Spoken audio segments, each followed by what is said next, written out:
LeBron James, Jay-Z, Beyonce, Gloria Estefan. Those are some of the names that appear in an explosive new lawsuit filed by a Florida man against Sean Combs. A new Diddy accuser claiming he was sexually assaulted, raped, and humiliated at a freakoff party in Miami, and that other big stars saw him in rough shape. Sean Diddy Combs is facing new accusations of human trafficking as he awaits his federal trial. And then the other people were there in general. It's just this lawsuit technically does sound like an April Fool's joke, but no, it is not. This is a real lawsuit filed by a real attorney. Upon leaving the event, plaintiff overheard defendant Diddy ask defendant Eric, "You're going to be getting rid of him, right?"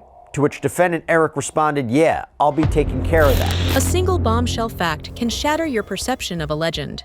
At this very moment, a storm is raging around Sean Diddy Combs as he faces fresh, shocking accusations. Accusations that not only question his actions, but also his credibility in court. What if everything you thought you knew about him was just smoke and mirrors? Prepare to dive into a narrative filled with jaw-dropping details and explosive revelations that will keep you glued to every word. Here is where Christina Coram, or KK, comes in. Parham claims at one point Combs held a knife to her and threatened to give her a Glasgow smile. But, quote, defendant KK told defendant Diddy that she did not think giving plaintiff a Glasgow smile would be advantageous to their potential clients who they could sell plaintiff for sex to. Defendant KK then made a threat to plaintiff that they could ship her off anywhere in the world and that she would never see her family or anyone she knew ever again. An accusation, I'm sorry if I had to get graphic here, there's an accusation that Combs had forced Christina Coram to use a syringe to insert an IUD into Parham. And apparently she and Combs argued over it, not over actually doing it, but that it wasn't going to work. And then there's this. When defendant Drewski finished raping plaintiff, defendant KK, Christina Coram, entered the room to examine the condition of plaintiff who was barely able to move or control her bodily functions. Defendant KK examined plaintiff to see if she needed assistance and was about to give plaintiff an IV fluid. Plaintiff cannot be certain if she did or did not receive such intravenous intervention.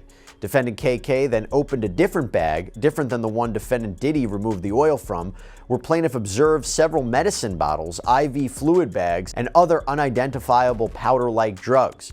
Defendant KK then removed a pill from one of the medicine bottles and gave it to defendant Diddy. And there were further allegations in the complaint that she needed to keep the plaintiffs in the case sufficiently drugged, that she carried around and gave out drugs, that she provided plaintiff with an IV, like I mentioned, which, by the way, is important because we know that one of the allegations in Combs' criminal case is that IV fluids would be used after prolonged, allegedly illegal sexual episodes, and that she tried to force one of the plaintiffs, an unidentified woman, to sign documents as well.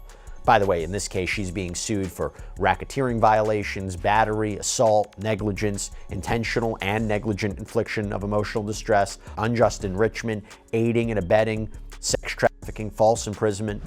Joseph Manzaro, a Florida man, has come forward with allegations that shake the very foundation of Diddy's legacy. According to Manzaro, back in April 2015, during a birthday bash for Diddy's own son, Christian Combs, a disturbing incident unfolded at a wild event known as a freakoff. Imagine a party where the rules of decency were tossed aside and chaos reigned.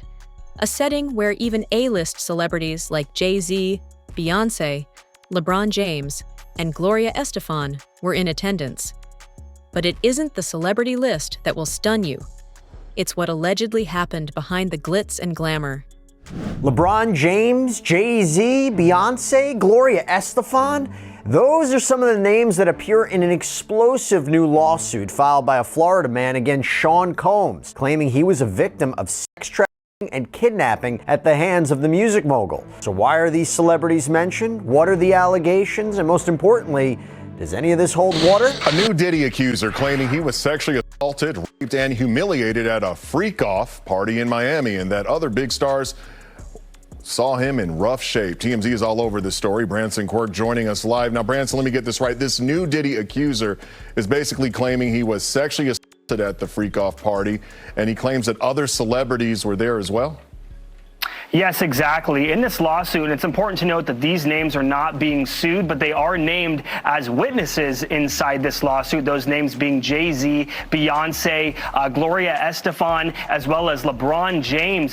Just to paint you a little bit of a picture of this horrific lawsuit, a man by the name of Joseph Manzano, he claims that he had, in the beginning of this lawsuit, he claims that he woke up in a mansion, this is way back in April of 2015, in a mansion owned by Gloria and Emilio Estefan, and when he woke up not knowing how he got there, he was then led through a tunnel to Diddy's house, and we can confirm that Diddy, his home is nearby to Gloria and Emilio Estefan's home, and once he was through this tunnel, he eventually came across and claimed that LeBron James was walking by in a towel of sorts, saw him in rough shape, and said, someone's got to do something about this, and then continuing on through that, they ended up stripping his clothes. They put a demoralizing mask on him, a genitalia mask of sorts on his face to humiliate him. And then he claims that Beyonce and Jay-Z saw him in this mask, prompting Beyonce to then ask, why is there this man in front of me wearing this mask?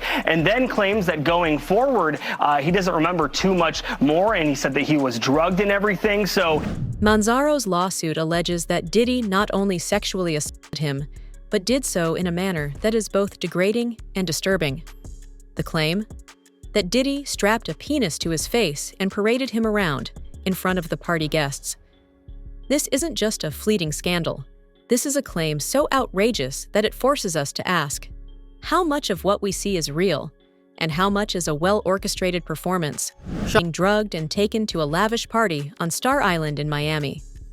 Arriving at the back entrance of Emilio and Gloria Estefan's mansion, he was found in a drug-induced stupor, an observation that prompted Gloria to call for help. Yet, the chaos only deepened when Emilio allegedly hushed her concerns and sent everyone back to the revelry. Even LeBron James is said to have intervened, reportedly stating, "Y'all better do something about that," signaling that the alarm bells were ringing among the elite. What does it mean when those you trust to uphold decency are complicit in a far more sinister scene? There is an explosive new lawsuit that I'm going to break down for you, filed by a man named Joseph Manzaro in Florida. And this is actually in Florida federal court. So he is actually identifying himself in this lawsuit. He's not using a pseudonym. And he claims that he is a survivor of human trafficking and sexual exploitation, and more specifically, as outlined in the complaint, quote, plaintiff was drugged, transported against his will, and sexually maimed as a victim of a coercive and organized criminal enterprise beginning in 2015, orchestrated and facilitated by the defendants. The pattern of threats, concealment, manipulation, and psychological coercion persisted for years, extending the statute of limitations under federal tolling doctrines. Now, here is the kicker, quote, high-profile individuals, including Jacob Arabo, Jay-Z, Gloria Estefan, LeBron James, and Beyonce Knowles Carter, are identified as witnesses due to their presence or knowledge of the events surrounding the freakoff orchestrated by defendant Diddy. Wow. And freakoff, of course, is something that we've heard many times before, both in Combs' criminal case and other civil cases, to describe these prolonged sexual episodes, usually with sex workers. But Manzaro is suing Sean Combs. He is suing a man named Eric Mejias. He is suing Brendan Paul, who's been described in another lawsuit as Sean Combs' drug mule, Emilio Estefan, who is married to pop superstar Gloria Estefan. So it reads, quote, on or about April 2015 at approximately 5:30 p.m., very specific time there, plaintiff arrived at his residence located at 424 Valley Forge Road, West Palm Beach, Florida. As plaintiff unlocked his door and turned the handle, he felt a greasy substance resembling Vaseline on his hand. Plaintiff attempted to wash his hands, but lost consciousness before he could do so. Okay, now first off, that is eerily consistent with other accounts that Combs allegedly spiked lubricants of unsuspecting victims. But moving on, he claims that he passes out, he wakes up, and then he's in the backseat of a car. And he claims that this car is driven by Mr. Mejias, and there's another person in there, a Bonnie Rivera. And he claims before passing out once more, he hears Rivera telling Mejias, he's waking up cuz, what should I do? Do you want me to knock him out? To which defendant Mejias allegedly responded, no, don't touch him, don't worry, just give it a minute, he'll fall back asleep again. I gave him a lot of that scopolamine, which is apparently an anti-nausea medication. Now from there, Manzaro claims that he woke up at Mejia's place in Deerfield Beach, which is about 30 miles away, and he claims that is where he was held against his will. He claims he witnessed the man identified as Omar Bravo deliver cocaine and meth to Mejias, and Brendan Paul was there, quote, appearing nervous and sat with a motorcycle helmet in his lap. Again, very specific details. And he claims the drugs were placed in Paul's backpack, who then remarked how Combs wanted Manzaro brought to a freakoff event. Now, this is where all the celebrities come in. So Manzaro claims that he was taken to One Star Island Drive in Miami, Florida, and that Mejias informed security there that they were attending an event at the Estefan Mansion and mentioned it was Christian's birthday party that night. Now, in this complaint, it's not clarified as far as I could tell who Christian is, but it seems to be possibly this was Christian Combs, Combs' son. But the narrative doesn't stop at the party's doorstep. As the evening wore on, Manzaro was reportedly led through a secret tunnel within Diddy's sprawling mansion by none other than Adria English, a figure now entangled in her own legal battle. Inside this hidden passage, the unexpected and the macabre collided when he encountered Jay-Z and Beyoncé. In that surreal moment, Beyoncé allegedly demanded, "What's this? What's this all about? Why is this half-naked white man with a cuck mask standing here in front of me?" And then, as if scripted, a member of Diddy's entourage chillingly responded, "Diddy wants him to see what we do to snitches. This is part of his punishment." Now, Manzaro claims that the security logs at the entrance of Star Island would reflect this entry, so something that he hopes to get during the course of discovery. Now from there, the complaint reads, plaintiff was dragged through the back entrance of the Estefan Mansion at approximately 12:30 a.m. Not sure how he knows that time if he was in this drugged state, but he continues, inside, Gloria Estefan panicked upon seeing plaintiff's deteriorating state, demanding, call an ambulance. However, defendant Emilio quickly silenced her and ushered her away into the crowd.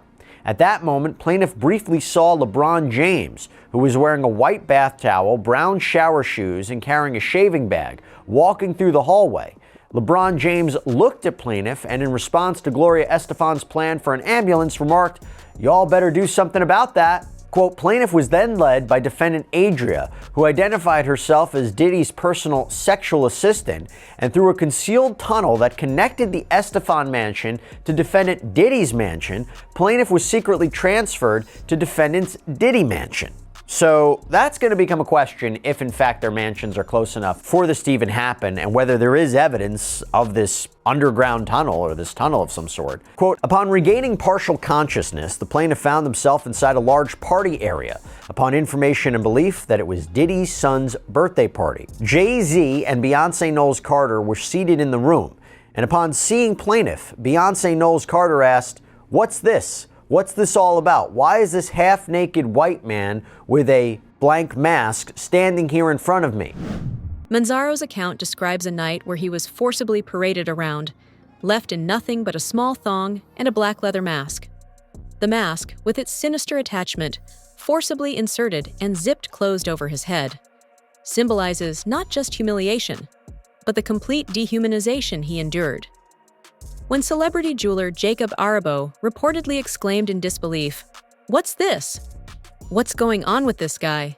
Why is he standing here staring at me with a penis strapped to his face?" It wasn't just a question, it was an indictment of a night gone horrifically off script. Defendant Eric responded, "Diddy wants him to see what we do to snitches. This is part of his punishment." Plaintiff was forcefully paraded through multiple rooms filled with people who were jeering and taunting him. Defendant Diddy explicitly ordered plaintiff's degradation, stating, "He's going to find out what we do to snitches tonight. Get him undressed." So from there, Manzaro claims he was stripped, put in a shower, forcibly washed by two women while Mejias and Rivera watched, and then was outfitted in a thong, a black leather mask with a lock over his mouth, and then, quote, subjected to degrading and non-consensual acts at the direction of defendants Diddy and Adria. Plaintiff was sexually assaulted and forced to partake in unwanted sexual activity. And then he claims he passed out. Now, from there, he claims he woke up, found himself locked in a dark side room. Adria English and Mejias come in. They dress him, take him off the property, and then enters Jacob Arabo, also known as Jacob the Jeweler. You probably know who he is. Quote, while still semi-conscious, plaintiff encountered Jacob Arabo, who was visibly disturbed upon seeing plaintiff in his forced attire. He asked, "What's this? What's going on with this guy? Why is he standing here staring at me with a penis strapped to his face?" Defendant Eric responded, "Oh, he's just some guy who's a snitch. We're teaching him a little lesson." Defendant Emilio intervened, instructing Defendant Eric and Bonnie Rivera to move the plaintiff out of Jacob Arabo's sight. Gloria Estefan again pleaded for an ambulance to be called, but Defendant Emilio silenced her and shoved her into the crowd. Now let's zoom out. While the lawsuit names Diddy alongside Emilio Estefan, Adria English, and others, the bigger picture looms. How does this scandal fit into the mosaic of Diddy's mounting legal troubles? His legal team fired back with a statement calling the lawsuit a desperate grab for headlines, a claim meant to dismiss these explosive allegations as nothing more than a calculated scheme to squeeze money out of him. But when you scrutinize the details, the narrative takes on a life of its own, painting a picture of a man who may have woven a web of lies and manipulation around his own public persona. And then the other people were there in general. It's just this lawsuit technically does sound like an April Fool's joke, but no, it is not. This is a real lawsuit filed by a real attorney, and this man claims that this did all happen. Yeah, well, worth mentioning, Diddy is innocent until proven guilty. There's no proof that these celebrities were even at this party, and anyone can make up a false allegation against a celebrity or someone in the public eye to try and take them down, right? No, you're absolutely right. And honestly, too, we did a little bit more research. And April 1st, LeBron James, he was in town playing in Miami the next day. So people are also pointing to that as a fact that he may have been there the night before. But there's just so many details here that when you look at this entire thing, it almost looks kind of like a screenplay was written throughout, comparing to the other lawsuits here, because it's so similar to the other lawsuits. Diddy is not just contending with a single lawsuit. He is accused of orchestrating a systematic operation that includes drugging, sexual assault, human trafficking, and witness tampering. In a separate lawsuit, it's alleged that Diddy's actions formed part of an organized criminal enterprise, with Manzaro even comparing the horrific events to modern-day trafficking operations. One must ask, when a powerful figure like Diddy is implicated in such a sprawling scandal, could it be that every claim and every counterclaim is another piece in a puzzle of deceit? Upon leaving the event, plaintiff overheard defendant Diddy ask defendant Eric, "You're going to be getting rid of him, right?" To which defendant Eric responded, "Yeah, I'll be taking care of that." Following this described freak-off event, Manzaro claims he was taken back to that house where he claims he was originally kept. He was savagely beaten and then left for dead inside of his own apartment. When a gang member later inquired about how plaintiff was kept unconscious, defendant Eric responded, "Xylazine, trank." Now, again, I have to say, I struggle with the question of how he knew that this was allegedly said. Did he overhear it? Okay, that's a possibility, but could he, through these alleged beatings and druggings? That's going to be, I imagine, a difficulty for him in pursuing this case. Now, Manzaro claims as a result of all of this, he suffered physical injuries, internal trauma, groin damage, sexual maiming, hernias, and he claims he can prove this through documented evaluations from a urologist and a surgeon. But then Manzaro alleges that Eric Mejias would continue to harass and intimidate him in the years following this attack, including issuing death threats and threats to kidnap Manzaro's son. And Manzaro believes that this was all to keep him quiet. And he even claims that surveillance footage and police reports confirm attempts by Mejias to approach Manzaro's property. Additionally, a hitman named Sigfredo Garcia, who's now serving a life sentence in an unrelated murder, was in plaintiff's alleyway. A police report was filed corroborating this encounter, seen as an associate of defendant Eric was captured on security cameras outside plaintiff's residence, further evidence of a coordinated campaign of intimidation. Do you all remember who Sigfredo Garcia is? He was the man convicted and sentenced to life in prison for the 2014 assassination of FSU law professor Dan Markel, a case that has its own twists and turns and that had several trials we covered on the Law and Crime Trial Network.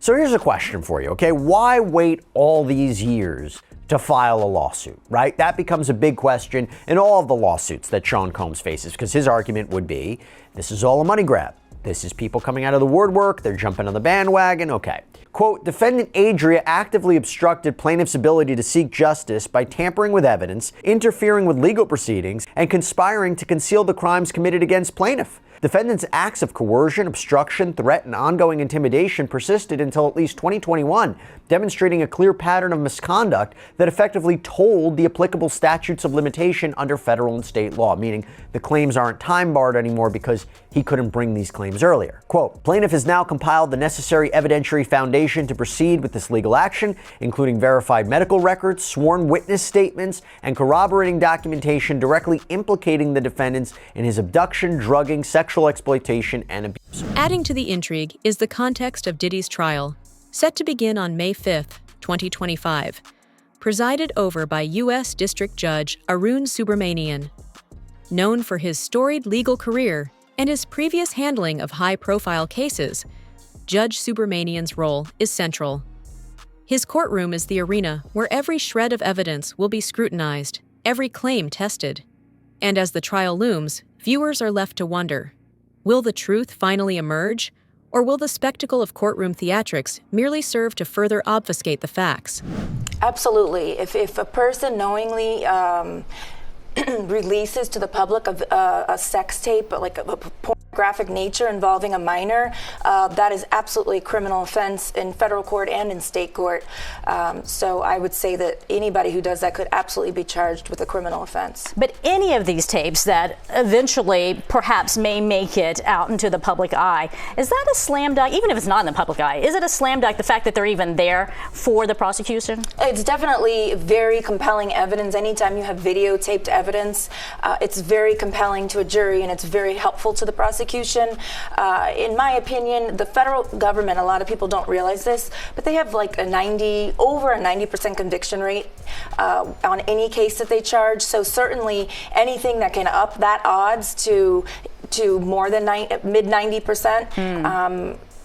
Is very damaging to the defense. So I heard on the racketeering charge alone, racketeering is hard to prove, but if you have a case and you've charged them with it, the chances of conviction are pretty high.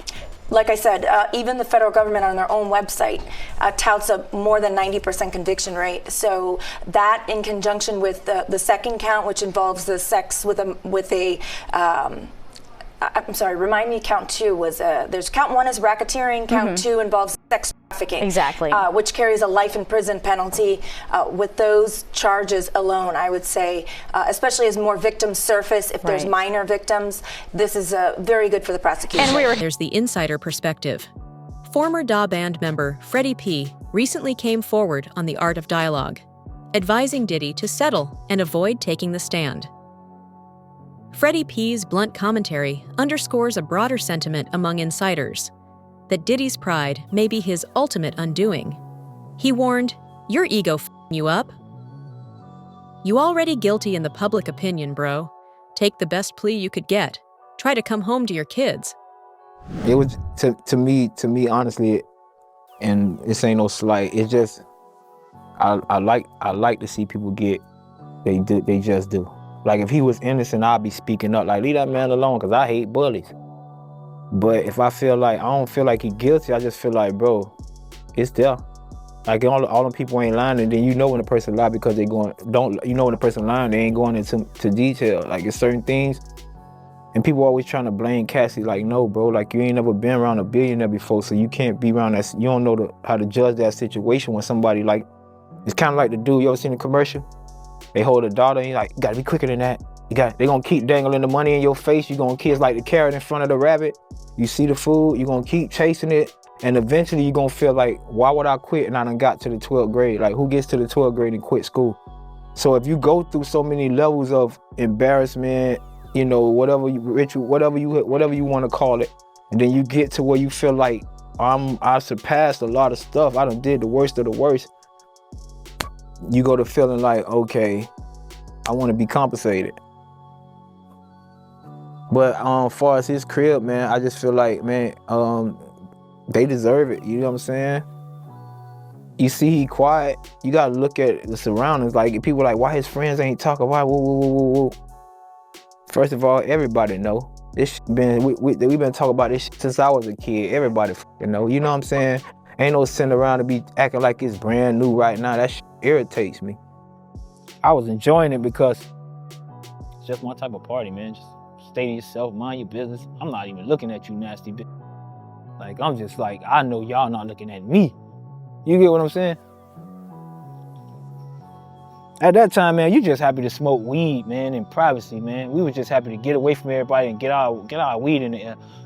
Like, when I hear stuff about Puffy right now, I'm like, yo, how far this nigga done came? Because if anybody can remember, it was an episode where he put us off his bus for smoking cigarettes. Now I hear the nigga smoke cigarettes, he do drugs, he do this and that. Like, what? This nigga was disciplined. This nigga hated cigarette smoke. He couldn't read. Like, people didn't know that. Like, he had a dyslexia. He couldn't read. The nigga was like, he couldn't read. Like, his reading was slow. Yeah, he had to learn how to read. Like, when we was there, he was like, they was like a secret, but he couldn't read. Puffy couldn't read. Like, I'm not lying. Like, the nigga couldn't read. Like, well. And you can still see it with his acting and stuff like that. That's probably why he won't get a lot of gigs that got teleprompters and stuff like that. But I be listening to him now, and I'm like, yo, he done got better. Like, you know what I'm saying? He done got better now with his speech, education, everything. But he just couldn't read like that. Like, that's what they told me. And I hear the nigga reading some shit, he be stuttering and shit. I'm like, oh, maybe it's true. As we approach the trial date, the burning questions persist. Is Diddy really hiding behind a web of lies? Or is this the final piece that exposes his true colors? Could these explosive allegations finally shatter the facade of one of entertainment's most powerful figures? Or is it all just another desperate attempt to rewrite his story? If you're hungry for every twist and turn of this scandal, be sure to hit that like button, subscribe, and turn on notifications. Because the truth is coming, and you won't want to miss a single revelation.